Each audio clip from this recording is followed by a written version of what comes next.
A ver.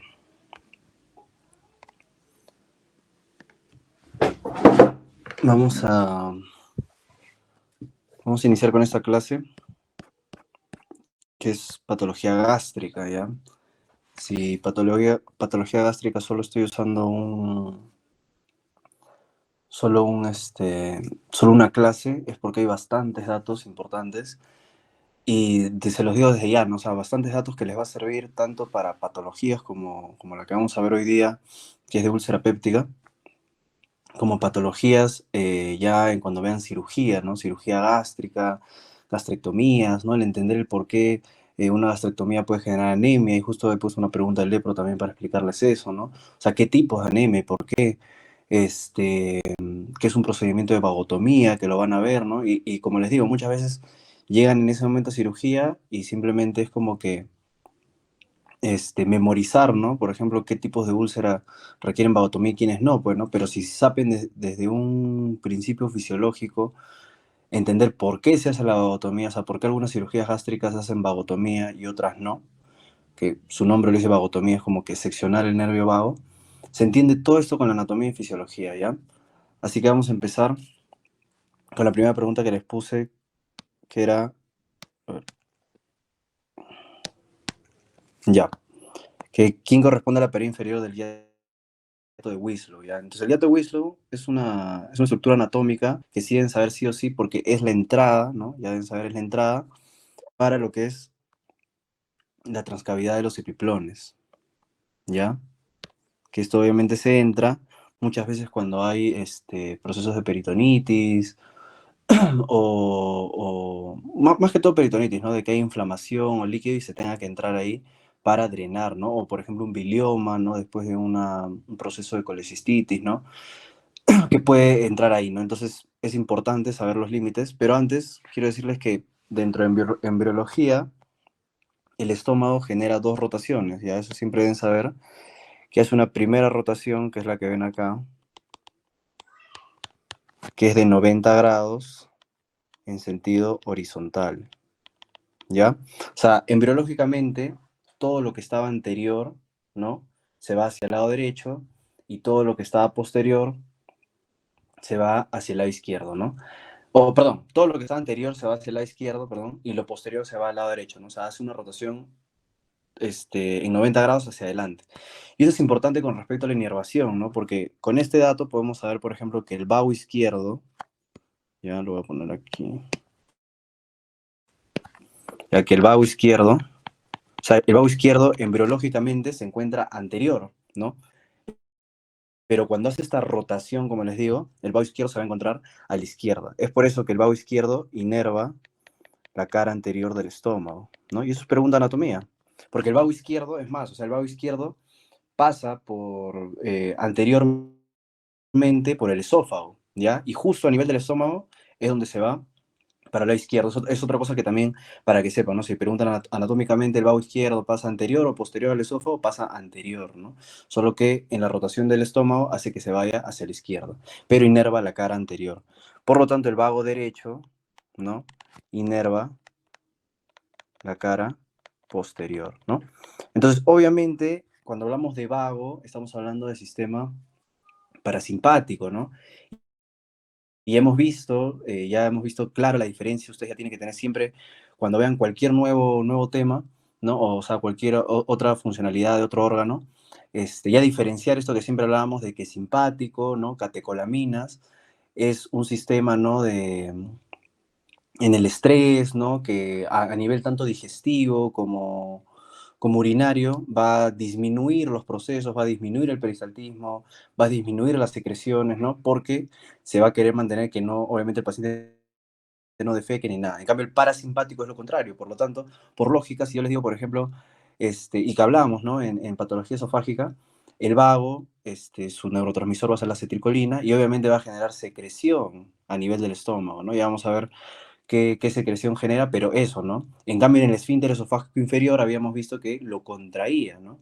¿Por qué lo contraía? Porque obviamente cuando ustedes están haciendo secreción de jugo gástrico, no van a querer que haya un reflujo, ¿no? Por lo tanto, cierra el esfínter esofágico y obviamente la acetilcolina también aumenta el peristaltismo toda la parte digestiva, les dije. Entonces siempre tienen que ya diferenciar bien acetilcolina, parasimpático, con sistema simpático, noradrenalina, adrenalina, que son las catecolaminas, ¿ya? Y luego el estómago tiene una segunda rotación, ¿no?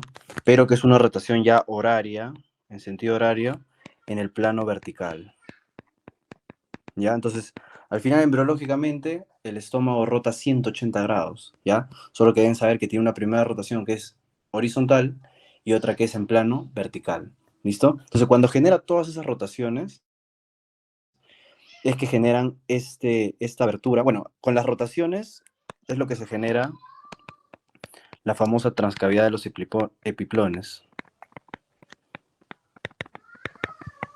¿no? La famosa transcavidad de los epiplones, ¿no?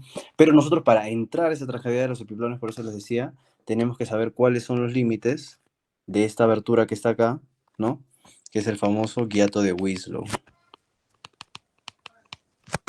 Entonces, ahí ustedes ven, ¿no? Por ejemplo, anterior, el anterior va a ser lo que es la vena porta, o te dicen el pedículo hepático, ¿ya?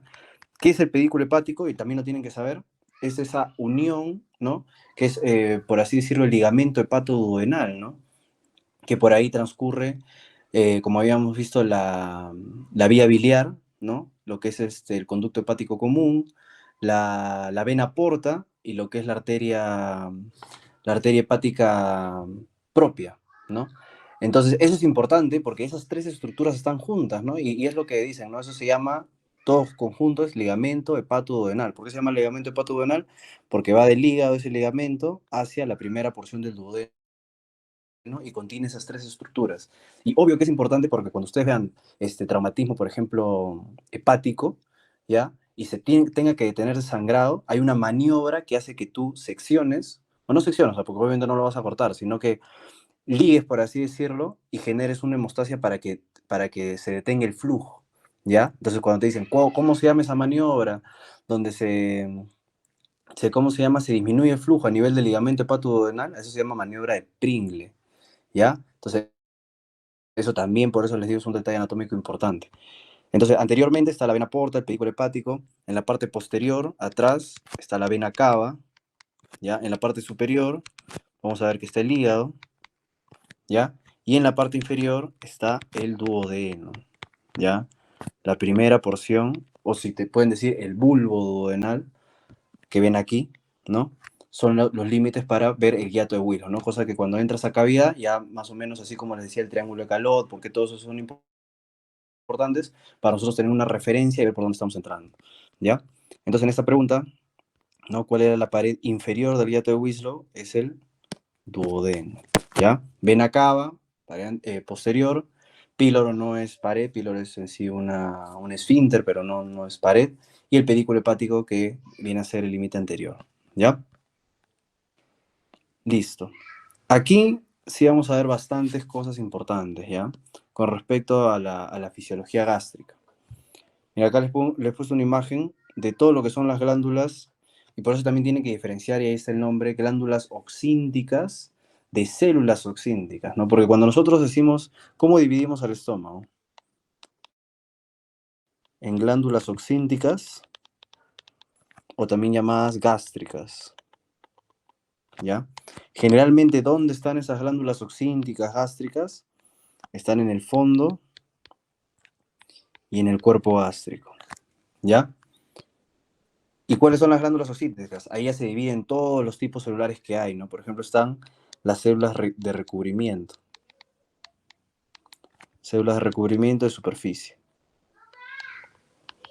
¿ya? O sea, lo único que van a servir esto, vamos a ponerle como barrera protectora. Ya es la primera barrera protectora, pero esta no produce moco ni nada, sino que las uniones estrechas que tiene generan una barrera de protección, ¿ya? Luego tienen las células regenerativas, ¿ya? Las células mucosas del cuello, que obviamente como su nombre lo dice, va a producir moco. Y de acá ya vienen las células importantes, ¿no? Aquí están las células oxínticas, o también llamadas células parietales, ¿no? Casi siempre les van a poner más que todo células parietales. De ahí va mi primera pregunta, porque es un dato que todos tienen que saber. ¿Qué producen las células parietales? A ver, ¿quién me dice? El ácido clorhídrico. ¿Ya? ¿Qué más?